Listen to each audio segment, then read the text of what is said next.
अब देखिए, अब जो आपका टॉपिक शुरू होने वाला है वो सबसे महत्वपूर्ण टॉपिक है, ठीक है, सबसे इंपॉर्टेंट टॉपिक है ये भाजकता के नियम, क्योंकि आपको प्रत्येक टॉपिक में भाजकता के नियमों की बहुत ज़रूरत पड़ने वाली है। क्यों? क्योंकि ये टॉपिक आपको यदि ढंग से समझ में आया हुआ होगा ना, तो आपका गणित में आप कहीं अटकोगे नहीं, आपकी स्पीड और तेज़ हो जाएगी, ठीक है ना। ये आपकी स्पीड को मेंटेन करेगा, ठीक है ना। देखिए, भाजकता के नियम मतलब टेस्ट ऑफ डिविजिबिलिटी, मतलब भाजकता का मतलब भाग जा रहा है कि नहीं जा रहा है, ये चेक करना, ठीक है। कुल मिला के बात ये क्या है, भाग चेक करना, ठीक है।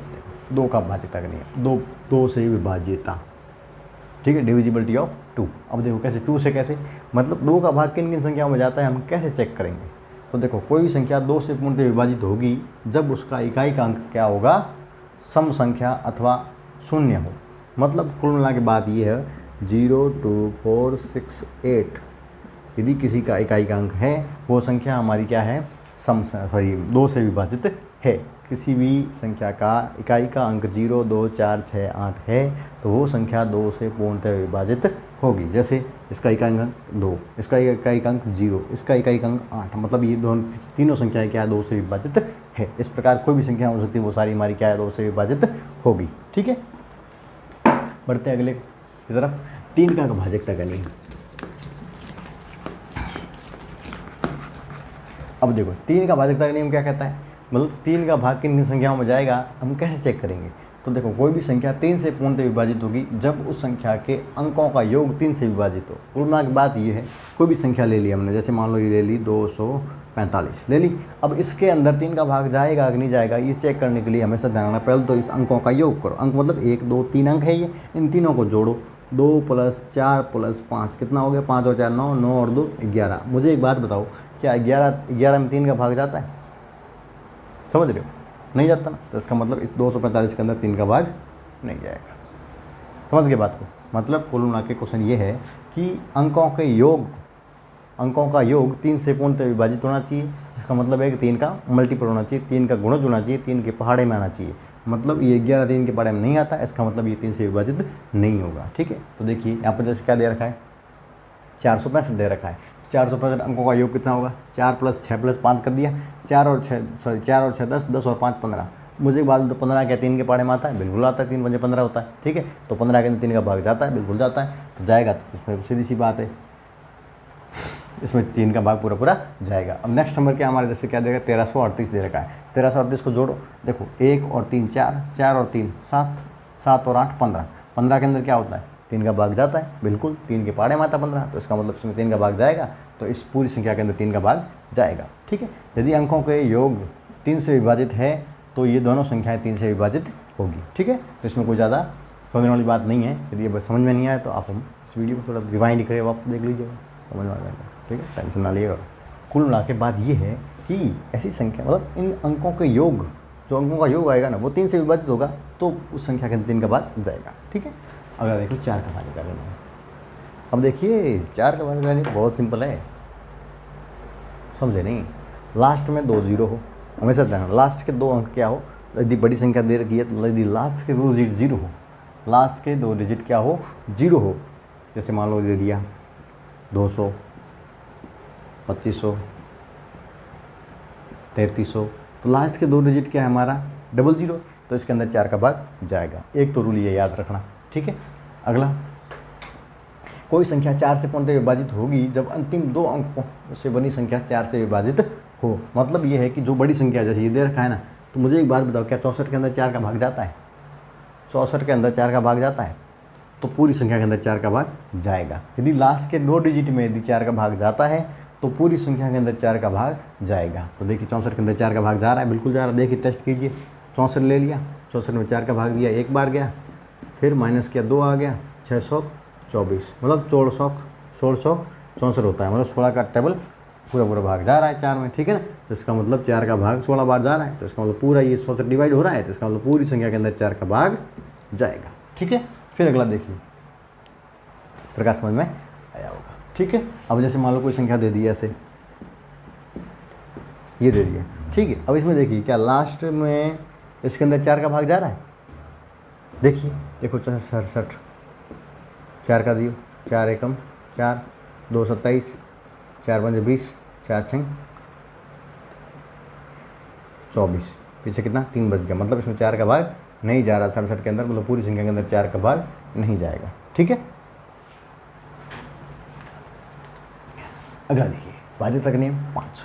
कोई संख्या 5 से पूर्णतः विभाजित होगी जब उसका कोई इकाई का अंक क्या हो, 5 या 0। कुल मिला के बात हो कि इकाई का अंक देखना है, इसमें क्या देखना है, इकाई का अंक देखना है। इकाई का अंक 0 और यदि 5 है तो उसके अंदर 5 का भाग जाएगा, अन्यथा नहीं जाएगा। ठीक है, जैसे मान लो इसमें दिखेगा 0, इकाई का अंक 5, इसमें 5 का भाग जाएगा, कोई टेंशन लेने वाली बात है नहीं। जैसे मान लो लिख लिया 25, लिख लिया 66, तो ध्यान रखना इकाई का अंक क्या है 6, इसमें 5 का भाग नहीं जाएगा।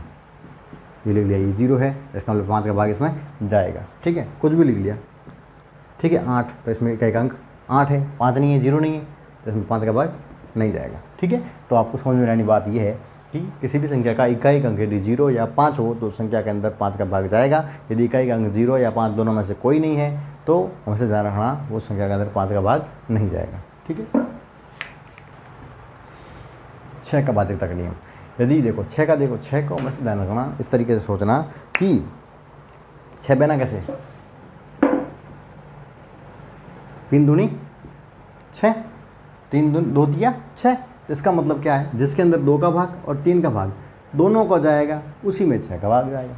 हम आपको सीधा समझा देते हैं। ठीक है, मतलब ऐसी संख्या जिसके अंदर 2 और 3 दोनों का भाग जाएगा उसमें 6 का भाग जाएगा। जिसमें 2 का भाग जा रहा है 3 का नहीं जा रहा है, 3 का जा रहा है 6 का नहीं जा रहा है, सॉरी 2 का नहीं जा रहा है तो 6 का भाग भी नहीं जाएगा। मतलब 2 का जा रहा है 3 का नहीं जा रहा तो 6 का भाग नहीं जाएगा।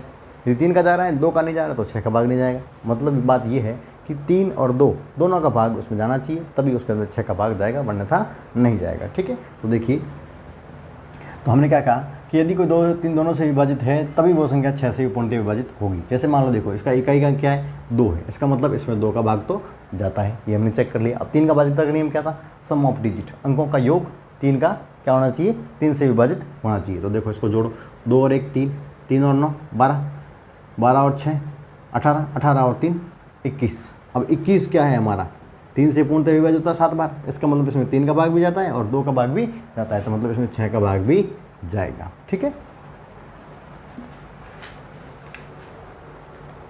अब देखिए 7 का भाज्यता।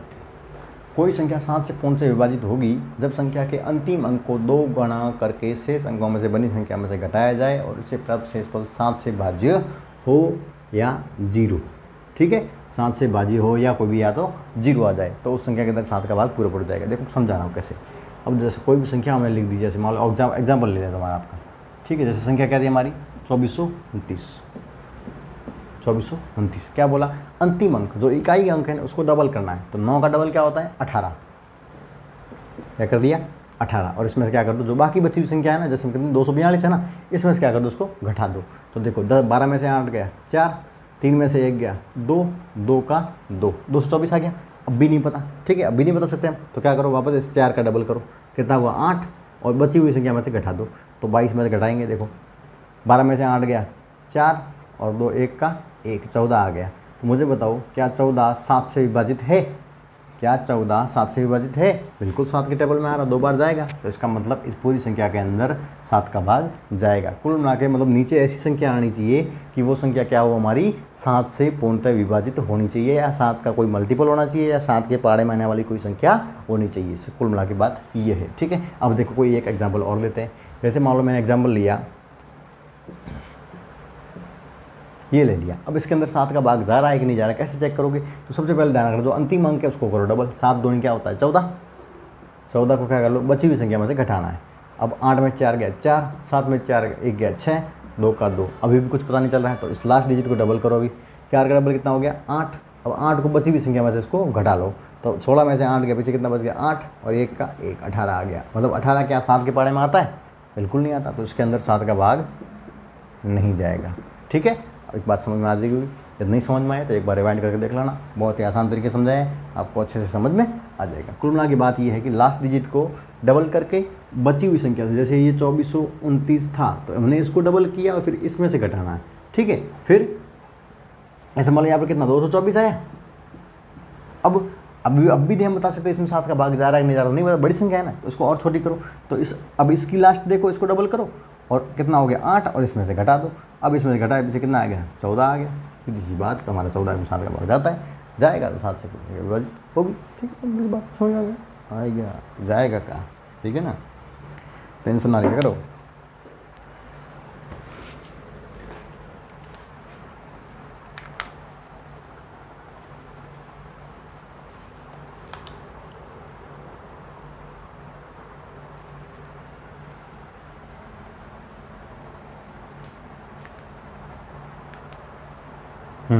आठ का भाजक नियम।